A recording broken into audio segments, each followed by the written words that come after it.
Hello, everyone. Welcome to the press conference for Rhino season. Just a few points before we begin. No flash photography during the press conference. And as the talent enters the room, photos may be taken from your seats. But once the press conference starts, only the 6 accredited media agencies can take photographs. TIFF will make photos available from the press conference on the media site within 24 hours. We do have volunteers with microphones handling your questions. So when you ask your question, please identify yourself and your media outlet. Make sure your cell phones are turned off. And this press conference is streamed live at tiff.net. Our moderator for this session is Eric Kohanek, and it's now my pleasure to welcome the director and the cast of the film Rhino season. Thank you.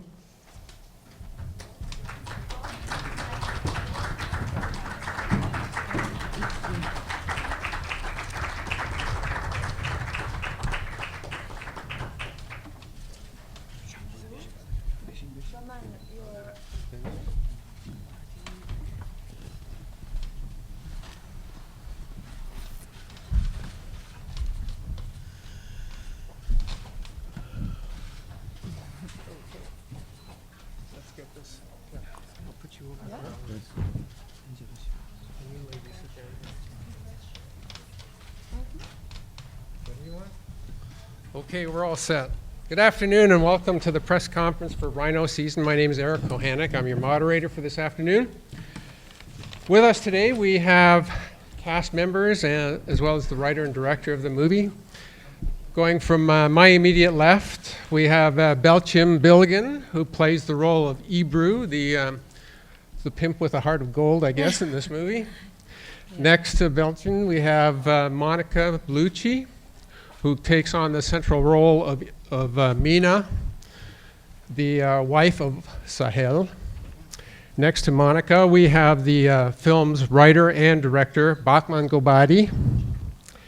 And we have 2 translators next to Bachman. First off, we have Miriam Aladini, and we have Roxana Saberi to provide some translation if it's needed. Next to them, we have an acting legend, of course. Joining us today, Behruz Bosogi. And last but certainly not least, in the role of Amir, the son, we have Abash Labaf, who may be better known in the music community simply as Abash. So welcome all. Bachman, I wonder if I could start off by asking you a question, Bachman. How long was it for you? How long did you want to make this story? Okay, sorry. First of all, I cannot talk without. Behruz could be close to me and then I can speak. Okay. It's so important for me. Sorry, Behruzjan. Come here, Behruz. Just change it, okay. Come. Please, can you tell me again? Sure. How long have you wanted to make this story, to tell this story? Okay. How long has that been in your mind? I saw Mr. Behruz 8 years ago in LA. I met him in there, and he was still, he's my hero. And he was my hero when I was a child in the small town in Iran, Bane. And I had really just one dream to see him or maybe work with him. And he accepted one of my idea. And I went to Iran and I spoke with the president, that's time, Mr. Khatami. And he tried, but he said, Baman, I cannot help you because a lot of organization and the army, people, something like that, they don't accept he will come back. He come back to Iran and work with me. And I was waiting for him to one day to find a day to go out from Iran and find the time to work with him. And when I left Iran 4 years ago, I called him and I invited him to come to working on this script, like 1 month or 40 days before the shooting. And he came to Istanbul, and after that I called my lovely friend Monica, and when she knows I want to make this film just because of Behruz Bosogi, she said, Baman, just let's go. Don't tell me the story or something like that. I accept because you have respect for Mr. Behruz. In the beginning, I want to tell you, I made this film just because of this guy. and who couldn't play in any film after 35 years after the revolution. And I'm really so happy. Just 2 days is enough for me to be with Behruz. And still I didn't see the film. Tonight we will see in the big screen together. Yes, Rhino Season is a TIFF special presentation that's having its world premiere tonight in the Visa screening room at the Elgin Theater. If any of you have any questions, feel free to stick up your hands. We've got volunteers with microphones down front here. We've got a question down front. Bruce, you can lead off. Excuse me. Good afternoon, Bruce Kirkland from the Toronto Sun.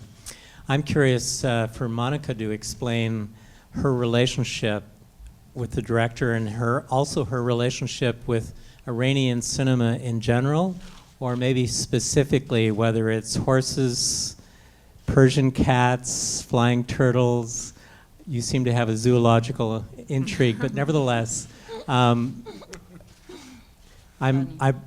would be fascinated to know your relationship with this and stepping out of a culture into a new culture to make this film within the context of the Iranian diaspora. I have to say, first of all, I'm really happy that I had the chance to get involved in this project. I met Baman, and when he asked me to be part of his film, I was very, very happy because I respect him and his work. And I do my work as an actress because through my work I have the chance to get in touch with cultures that are so different of mine. And that's why, you know, my choice from the beginning of my career was always to work with an Italian director, French director, American director. But I never thought that one day I would work with an Iranian director. I would speak Farsi in a movie. He gave me the chance to play Mina, this woman who lost everything, a woman that was, was happy, had love, freedom, a normal life, and she lost everything. And some way, you know, people can ask, I mean, how is it possible for a European woman that has all her freedom and she can do everything she wants and go everywhere she want to go, to play a woman like that? But I have to say that I can understand her, even though she's so far away from what I know, because I come from a country, Italy, where until 60 years ago is nothing. A woman could have been killed by a husband and he would not go to prison because he would be described as a crime of passion. I come from a country, Italy, where until a few years ago, virginity was still an essential thing for marriage. So I come from a macho culture. And women in my country had to fight for their rights, and they do. So maybe that's why I can understand Mina. And the language? And the language, you know, I speak Italian, French, English, and I could speak Farsi. Virus, maybe you could talk about what your reaction was when Bachmann approached you about this. Your own career has been one of exile as well, and so there are many parallels in this story to your own life. I wonder if you could talk a bit about your reaction when he approached you. As Bama mentioned, 8 years ago when we met each other, and after that, because when I saw his movie, The Drunken Horses, I love this movie because I knew that it's a very hard movie to make. And when I asked him, how long did you make this movie? He said, like 3 years. And I know of it is, what kind of work it has then.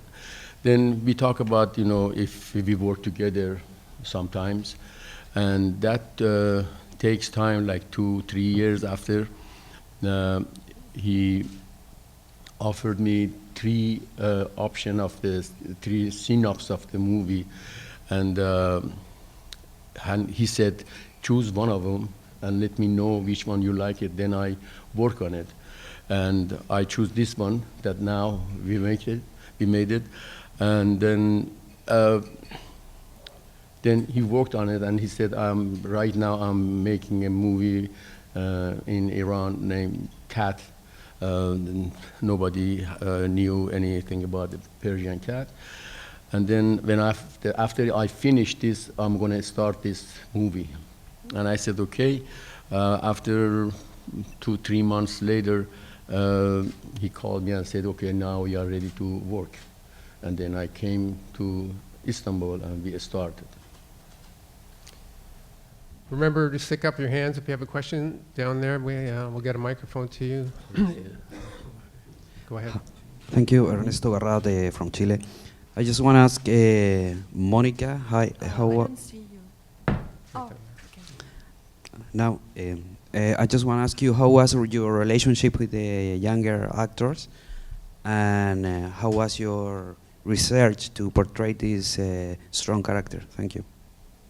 But I think there is a part of my work that is rational, like learn Farsi, get in touch with the culture that, is so far away from mine, because of course I have so many informations, about TV, internet, so we know a bit what's going on in Iran. And then of course I had the chance to speak a lot with Bahman, Peruz, and actually I wanted to say that this film is a metaphor of Peruz's life, Someone is like if this movie is coming out from prison, the prison that, he left his country, he couldn't work for 35 years, and now he's back, So it's an amazing, incredible story because of that. And so there is all this part that is rational. And then, of course, there is an irrational part. There is the most interesting for an actor is the instinct, the instinct. And because in this film I play a young woman, which I'm not, and an older woman, older than me. So in both cases, it's not me. and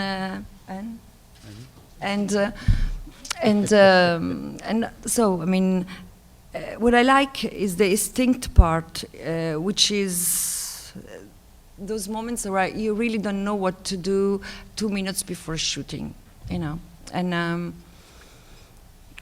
for me, this movie, it's really, in this role, it's an amazing present for the human experience I had. Because I had the chance to work with those incredible actors and artists and amazing people in a human way. Because what was beautiful for me was that I work with this amazing crew from Iran, and to me it was like to be in an Italian film from the 50s, Fellini, Rossellini, Visconti, De Sica, because I felt the same energy that my people coming out from the Second World War, some way. The same, they were so thirsty of art. And Bahman has the same kind of energy. It comes from a painful history, and I feel all his curiosity, all his love for art, and I think that we can feel that in the movie, because the movie is very violent, very poetic, and visually so beautiful, and I think that the beauty of the movie can help to stand the violence. Bahman, I wonder if you could talk a bit about the visual look of the movie. Water plays a big role in the film, whether it's as rain or whether it's the sea or whether it's falling snow. Some of the images that you constructed for it, can you talk a bit about what you were trying to do as you... Okay, I want to understand very well. Roxana, help me.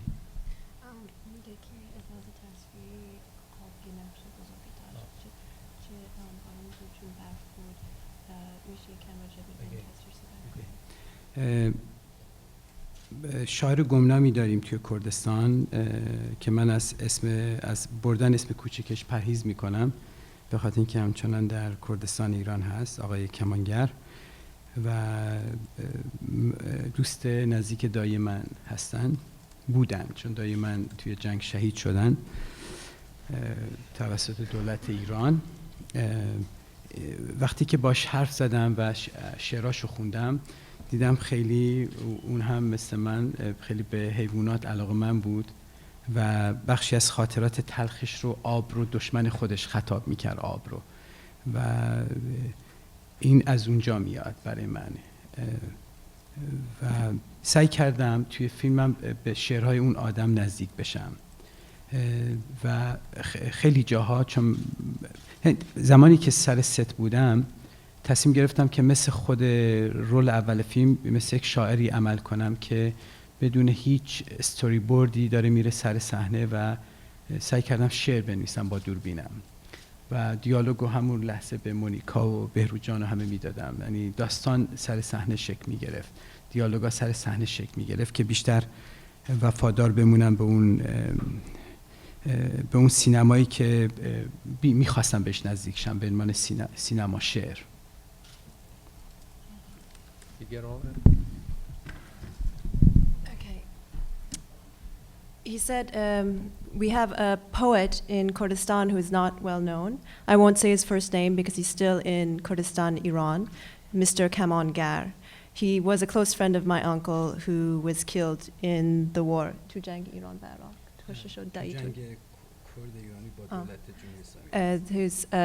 So Bahman's uncle was killed in the Kurdish rebellion against the Iranian government.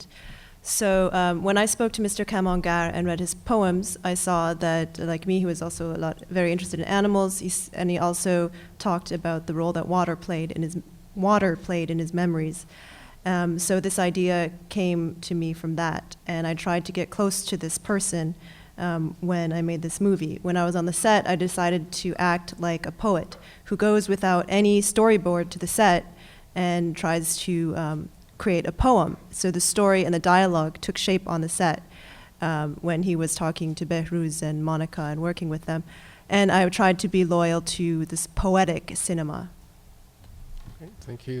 We have a question down here. The first one is from Monica.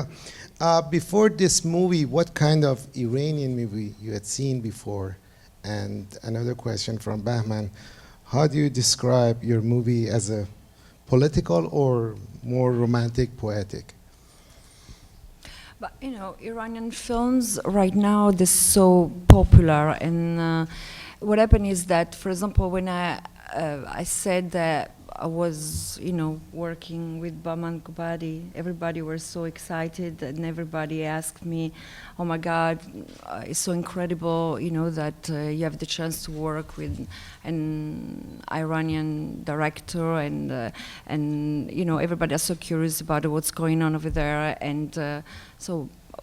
I mean, what can I say? Everybody, you know, wants to know what's going on in your country, and Iranian cinema right now is so a part of the culture, and you know, in Cannes, Venice, all over. You know, we're there, and we want to know everything about you, culture.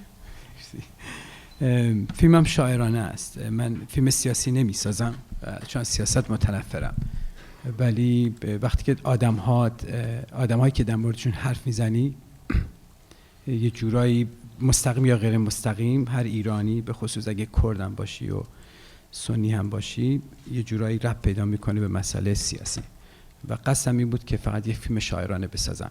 وقتی که با بچهای تیمم که حرف زدم یادآوری کنم از جمله آرش عزیز،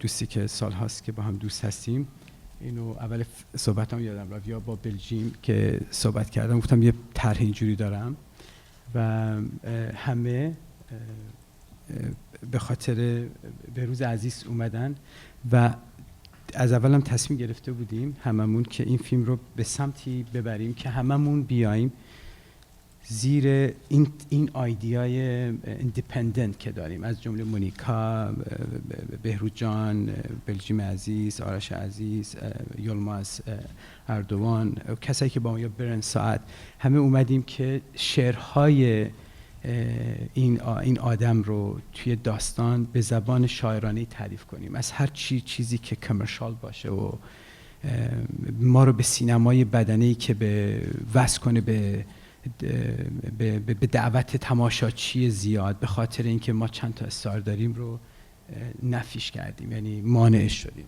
خواستم اینو در جواب ادامه سوال شما بگم.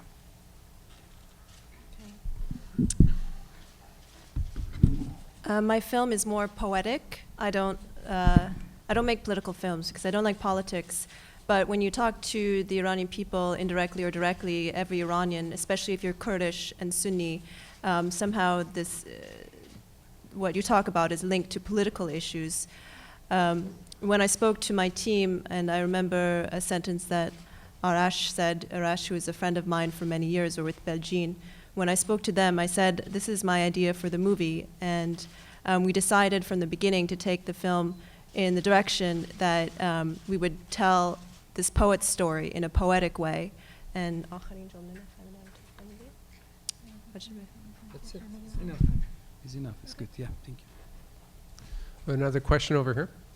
Yes, the question is for Mr. Boussouri. After 35 years, you are back in the cinema to play an Iranian role again. How did you feel? Well, I feel great because all these years I was waiting for a good movie. I offered so many Persian movie in America, but I didn't like the stories. And after this, you know, when this film made, I'm grateful to have that part in this movie, especially with Monica, Bilgin, and Yilmaz, and the others. I feel really great because this is very close to me. The character that I'm playing is very close to me. It's not exactly me, but it's very close to me, and I'm so happy that I hope I have a success in this part of that. Anyway, it's like a newborn. If I can just follow up on that, I wonder if you could talk a bit about what it's like to act without words. All your emotion, our words are in your face. We don't see you talk very much on screen. I think you only say one word that we see you talk when you meet your son. How do you prepare for that? How do you get into that mold in order to do that? When I was starting acting in my country like 50 years ago, almost more than 50 years ago. And then I found out myself that eyes is more important in the face to show whatever you feel inside. And I tried to work on it. And I tried very hard on my eyes. And almost I'm famous for that in my country. For your eyes. Hmm? For your eyes? Yeah. And then this movie, when we talk about it, and Bahman told me you have no dialogue in this. Right. And I was so happy because this is what I wanted. And I hope I can do it. You say you saw that eyes is working. I'm happy. چیزی که میخوام اضافه کنم، من میخواستم آدینس رو یه کوچولو شریک کنم در زندانی شدن. یعنی صدایی از بهروز نشنویم و دیالوگ کمی رو تو فیلم گذاشتم که حداقل دقایق اولیه فیلم یا وسطای فیلم سکوتایی هست که یه ذره یک چند دقیقه خودمون رو جای زندانیایی بذاریم که سالهای سال تو زندان هستن و صدایی رو نمیشنون و خواستم این احساس رو واقعا به تماشاچی منتقل کنم. I wanted to add that I also wanted to give the audience the feeling a little bit of being in prison. You don't hear Behruz's voice, and I put minimal dialogue in there, so at least in the beginning of the film and also some parts in the middle of the film, that we can, or the viewers can put themselves in prison for a few moments to see what it's like for prisoners who are in prison for many years without being able to reach their voices to the world. I wonder if I can ask Arash how you came to the film, Were you very familiar with Behruz's work, of course, and Bachman's work? How did you come to the project? Like Bahman said, me and Bahman are friends, and we have known each other for like a couple of years. And we talk always about music, about films, just having fun. And one day he asked me, do you want to be a part of a movie? And then I told him that I don't know how to do this. I have never been in a movie. Then he said that it's with Mr. Behruz Vossoughi that I know very well. I watched all his films. And you will have a mom, and her name is Monica Bellucci. I said, wow, what a beautiful mom.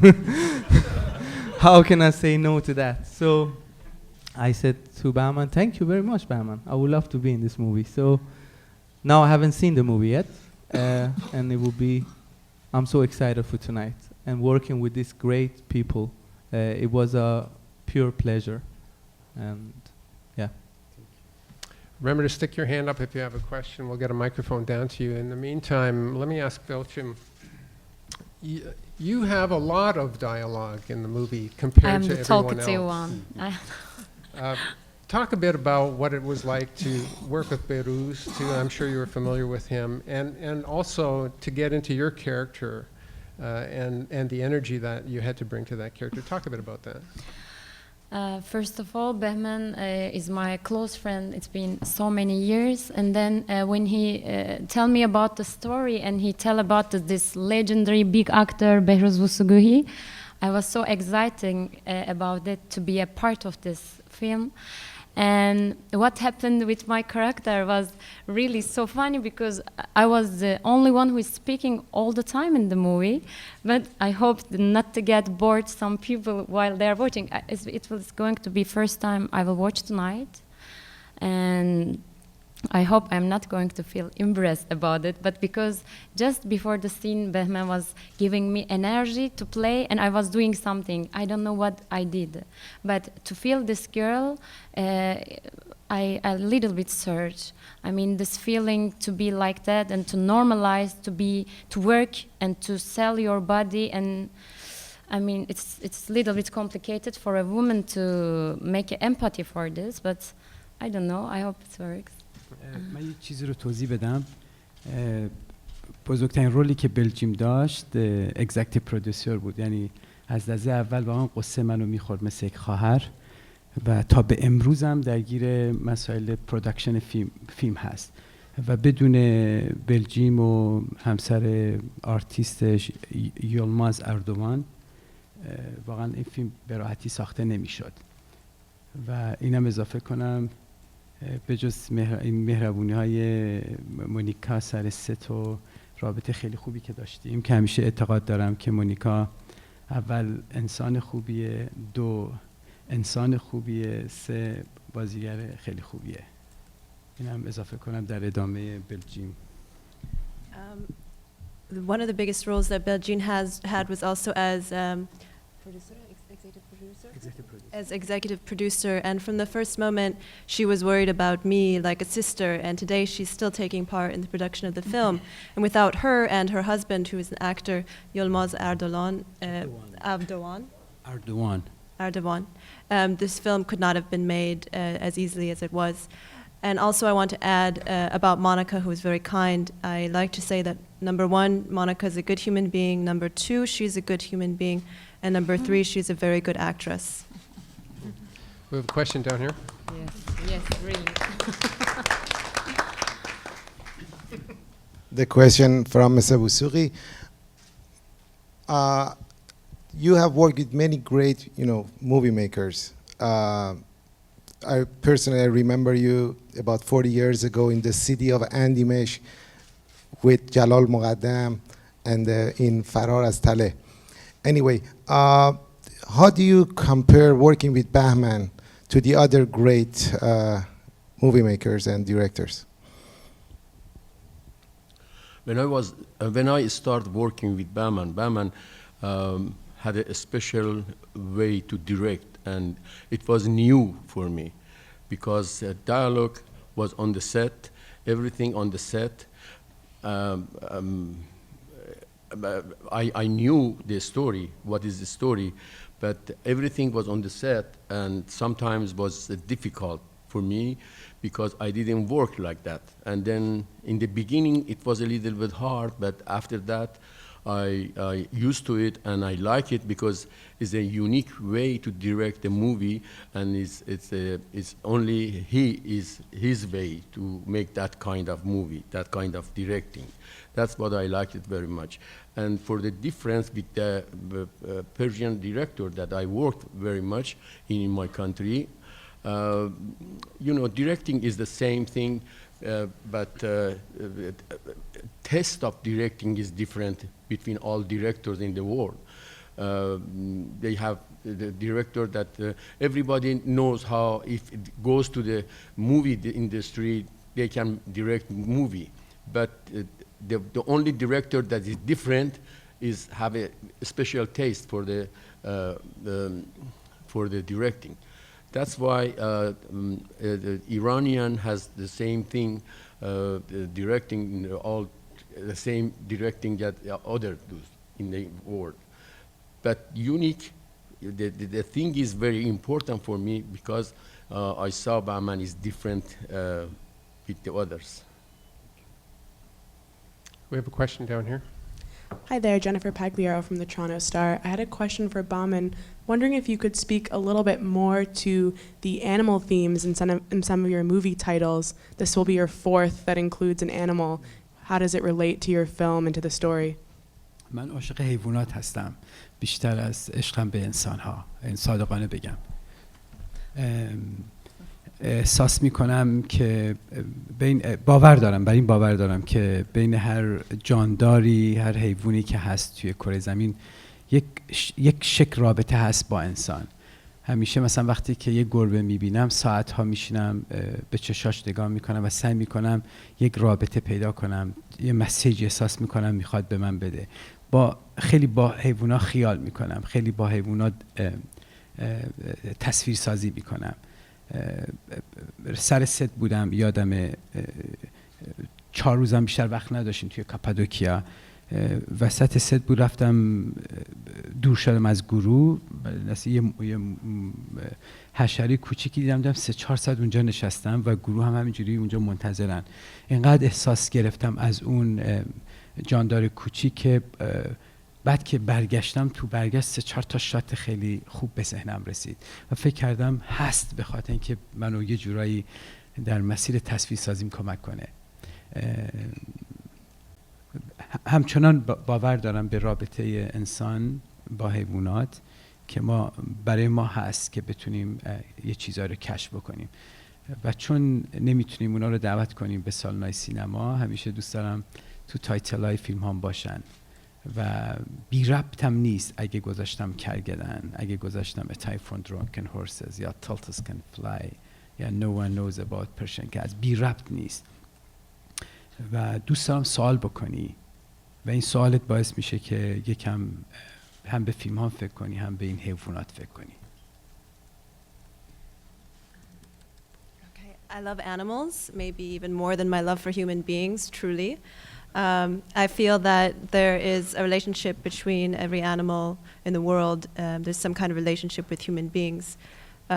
For example, maybe I look at a cat, go forward about it. Cat, and I can sit there for hours and I think maybe it's giving me a message. What kind of message is it giving me? It gives me a lot of things to imagine and it creates images in my mind. I remember on the set, we didn't have more than 4 days to go to Cappadocia. And we went there and there was a mosquito, right? A small insect, and I sat there watching it. And when we came back, on the path back, I thought of 3 or 4 good scenes or good images, and I think that animals can help me with my filming. I do believe in this link between animals and people. I think there are things we can discover from animals, and since we can't invite animals to the cinema, I like to put them in the titles of my movies. But it's not unrelated. There is a relationship in the names of my movies. For example, I say Rhino season, or no one knows about Persian cats, or turtles can fly. I like you to ask this question: what do these animals have to do with the story? And this question can cause you to think of the film and also to think of animals. Question down front. Yes, Bruce Kirkland again. I agree with everything you just said in both languages about animals. That's a very moving answer. I have a larger question about Iranian cinema. Ever since I personally saw The White Balloon, I've wanted to see every Iranian film made. It's an exciting cinema. It's so vital, and your films have come along and excited us.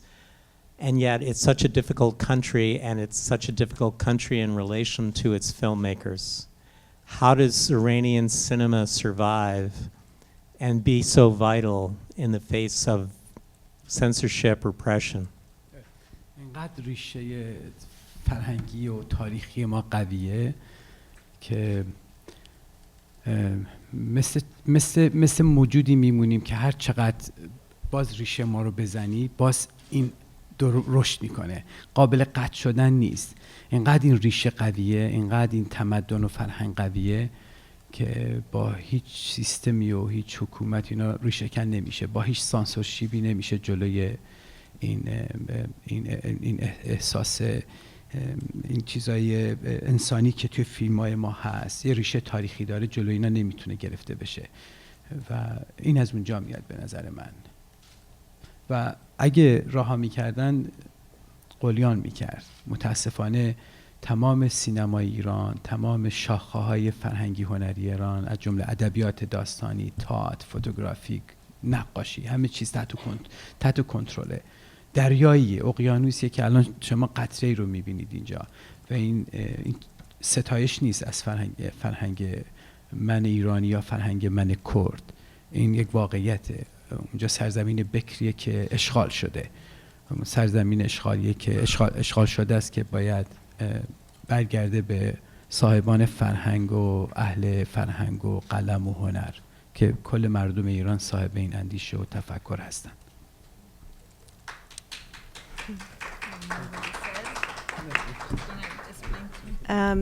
He says that our cultural and historic roots are so strong that we are like this being that even as however much they cut our roots, we still grow. Our roots are so strong, our culture and civilization are so strong that no government can break these roots, and censorship cannot prevent our humanity from coming through. If they let if there was more freedom, if the government let these artists, all cultural branches of Iran, including theater, film, and literature, these things would be like an ocean. Right now we see only a drop. I'm not just trying to praise Iranian culture because I'm an Iranian or because I'm a Kurd. It's a truth.